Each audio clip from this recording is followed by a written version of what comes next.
जय हिंद साथियों, आपका अपने यूट्यूब चैनल में हार्दिक स्वागत है।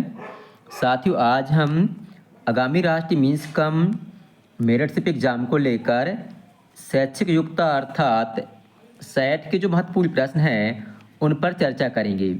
ये जो प्रश्न हैं आगामी परीक्षा को लेकर बहुत ही इम्पोर्टेंट हैं और इनसे परीक्षा में सवाल पूछे जाने की संभावनाएं अत्यधिक हैं। तो आइए साथियों देखते हैं शैक्षिक योग्यता के महत्वपूर्ण प्रश्न और उनके सही उत्तर।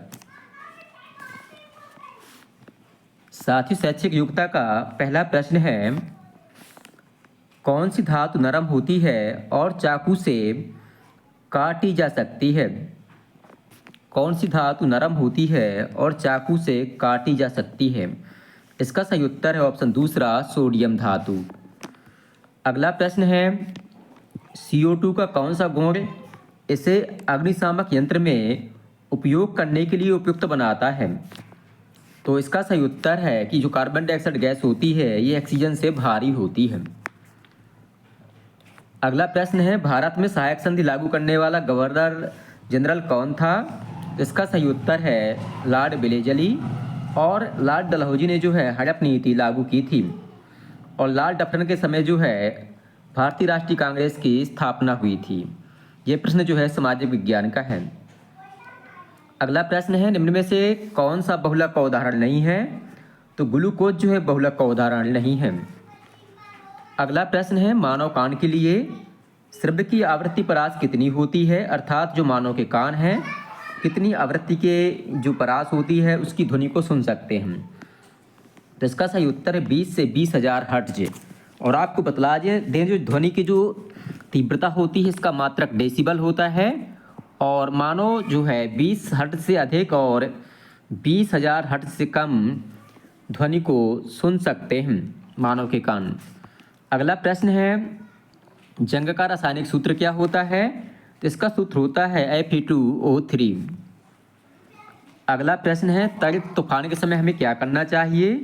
तो हमें छाता लेकर नहीं चलना चाहिए, खुले स्थान पर खड़े नहीं होना चाहिए, ऊंचे स्थान पर नहीं जाना चाहिए। इसका सही उत्तर है यदि आप खुले में हैं तो किसी कार अथवा बस में खिड़की दरवाजे वगैरह हैं तो बंद करके बैठ जाना चाहिए। अगला प्रश्न है, ओजोन परत हमें किन विकिरणों से बचाती है? तो इसका सही उत्तर है पराबैंगनी किरणों से। अगला प्रश्न है, वाहनों के डिजाइन इस प्रकार से बनाए जाते हैं ताकि जो द्रव का घर्षण है कम हो जाए। अगला प्रश्न है, मानव नेत्र के पारदर्शी अग्रभाग को क्या कहा जाता है? तो इसे कॉर्निया कहा जाता है। अगला प्रश्न है, किसी क्षण चुंबक का उत्तरी ध्रुव किसी दूसरे क्षण चुंबक के उत्तरी ध्रुव पर कौन सा बल लगाता है? तो ये जो है प्रतिकर्षण बल लगाता है। अगर समान ध्रुव है तो समान ध्रुव में क्या होता है? प्रतिकर्षण होता है और जो विपरीत ध्रुव है तो उनमें आकर्षण होता है।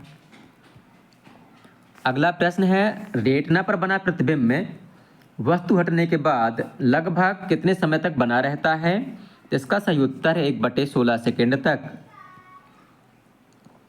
अगला प्रश्न है, चींटी की डंक में कौन सा अम्ल मौजूद होता है? तो इसका सही उत्तर है फार्मिक अम्ल। और जो सिरका होता है इसमें जो है एसिटिक अम्ल होता है और जो लैक्टिक अम्ल होता है यह जो है दही में पाया जाता है और जो ऑक्जेलिक अम्ल होता है ये जो है पालक में पाया जाता है। यहाँ से एक प्रश्न है निश्चित रूप से परीक्षा में पूछा जाता है। अगला प्रश्न है, कौन सा सूचक मूल विलयन में गुलाबी रंग देता है? तो इसका सही उत्तर है फिनोल्फ्थेलीन। अगला प्रश्न है, मोम का पिघलना किस प्रकार का परिवर्तन का उदाहरण है? तो जो मोम का पिघलना है ये भौतिक परिवर्तन है। अगर मोम का जलना होता तो ये हो जाता रासायनिक परिवर्तन। भोजन का पाचन, भोजन का पकना ये सभी रासायनिक परिवर्तन हैं। बर्फ का पिघलना भौतिक परिवर्तन है। अगला प्रश्न है, खाद्य पदार्थों के भंडारण के लिए बनाए जाने वाले डिब्बों में लोहे के ऊपर टिन का विद्युत लेपन किया जाता है। इससे क्या होता है? इसका कारण ये होता है कि जो टिन होता है लोहे से कम क्रियाशील होता है। अगला प्रश्न है, प्राकृतिक गैस का प्राथमिक घटक कौन सा होता है? कौन सी गैस होती है? तो इसका सही उत्तर है मीथेन गैस। अगला प्रश्न है, कौन सी गैस ग्लोबल वार्मिंग का कारण बनती है? तो इसका सही उत्तर है कार्बन डाइऑक्साइड गैस। और जो ऑक्सीजन गैस है इसको हम सांस लेते हैं। ऑक्सीजन गैस जो है वायुमंडल में 21% पाई जाती है और कार्बन डाइऑक्साइड गैस का प्रतिशत जो है वायुमंडल में 0.03% होता है और नाइट्रोजन जो है सबसे ज़्यादा 78% वायुमंडल में पाई जाती है। अगला प्रश्न है कैलोरीफिक मान की इकाई क्या होती है? तो इसका सही उत्तर है किलो जूल प्रति किलोग्राम। अगला प्रश्न है नील आर्मस्ट्रांग ने चंद्रमा पर कदम कब रखा? तो इसका सही उत्तर है 21 जुलाई 1969 को। अगला प्रश्न है जब एक पटाखा प्रज्वलित किया जाता है, जलाया जाता है तो एक अचानक प्रतिक्रिया होती है। इस प्रक्रिया में जो है ऊष्मा निकलती है, प्रकाश निकलता है, ध्वनि निकलती है और बड़ी मात्रा में गैस बनती है। ये प्रतिक्रिया क्या कहलाती है? तो इसको जो है विस्फोट कहा जाता है। कक्षा 8वीं के विज्ञान से प्रश्न पूछा गया है। अगला प्रश्न है धातुओं के बारे में कौन सा कथन सत्य है? तो इसका सही उत्तर है कि सोडियम और सोना वह धातु हैं जिन्हें चाकू से काटा जा सकता है। आपने सोडियम के बारे में तो सुना होगा, परंतु जो 24 कैरेट सोना होता है या शुद्ध सोना होता है उसको चाकू से काटा जा सकता है। इस प्रकार से ऑप्शन दूसरा सही उत्तर है। अगला प्रश्न है जो ब्रेल पद्धति होती है इसमें कितने बिंदु पैटर्न होते हैं? तो इसमें 63 बिंदु पैटर्न होते हैं। ठीक है, और ये जो है जो अंधे लोग होते हैं मतलब जिनको दिखाई नहीं देता है उनको जो है उनके लिए पढ़ाई की अच्छी पद्धति है। एक प्रश्न मैथ का दिया हुआ है यहाँ कि 49 में से इन्हीं अंकों वाली कौन सी संख्या जोड़ी जाए जो 11 से विभाज्य हो जाए? तो कोई भी संख्या हो उसमें उसका उल्टा जोड़ दो। जैसे 49 है, इसका उल्टा 94 है, जोड़ दो तो ये हो जाएगा 143 और 143 में 11 का भाग चला जाएगा। ठीक है, जैसे कि 29 है, 29 में 92 जोड़ दो तो 9 2 11, 9 2 11 1 12, इसमें 11 का भाग चला जाएगा। कोई भी संख्या आप लेंगे इसका उल्टा अगर आप जोड़ लेते हैं तो उसमें 11 का भाग चला जाता है। अगला प्रश्न है मृत वनस्पति के कोयले में परिवर्तन होने की जो धीमी प्रक्रिया होती है उसे क्या कहते हैं? तो उसे जो है कार्बनीकरण कहा जाता है। अगला प्रश्न है मैथ का है पाई चार्ट का कि 36 में से 18 व्यक्ति पढ़ना पसंद करते हैं।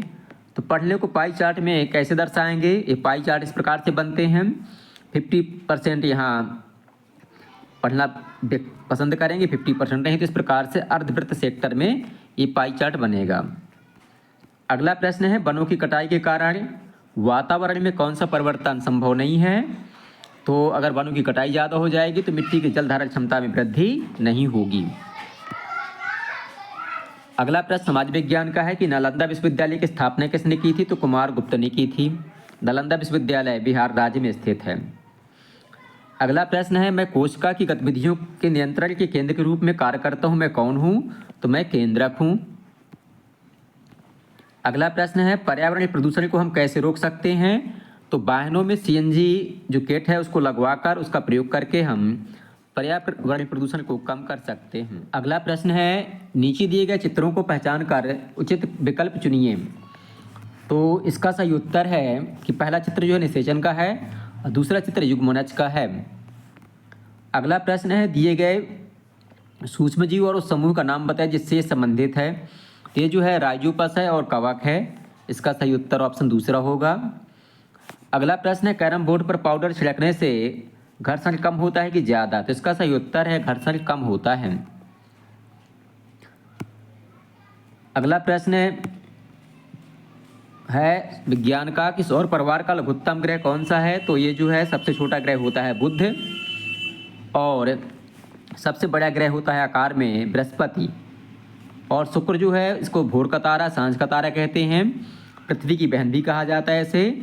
और पृथ्वी को जो है नीला ग्रह कहा जाता है। और शनि जो है छल्लेदार ग्रह होता है, इसमें रिंग होते हैं इसकी चारों तरफ। अगला प्रश्न है फर्श की टाइलें, रसोई के बर्तन और कपड़े बनाने के लिए इस्तेमाल किया जाने वाला एक प्लास्टिक जो आग का प्रतिरोध करता है उसे क्या कहते हैं? उसे कहते हैं बैकेलैट। तो साथ इस प्रकार से इस भाग के शैक्षिक योग्यता के प्रश्न पूरे होते हैं। ये प्रश्न बहुत ही इंपॉर्टेंट हैं और इनसे परीक्षा में सवाल पूछे जाने की संभावनाएं अत्यधिक हैं। आपको वीडियो पसंद आए तो वीडियो को लाइक करें, अपने साथियों के साथ शेयर करें और हमारे चैनल को सब्सक्राइब करना बिल्कुल भी ना भूलें, ताकि आगे आने वाला अपडेट आपको समय से मिल सके और आपकी तैयारी अच्छे से हो सके। बहुत बहुत धन्यवाद।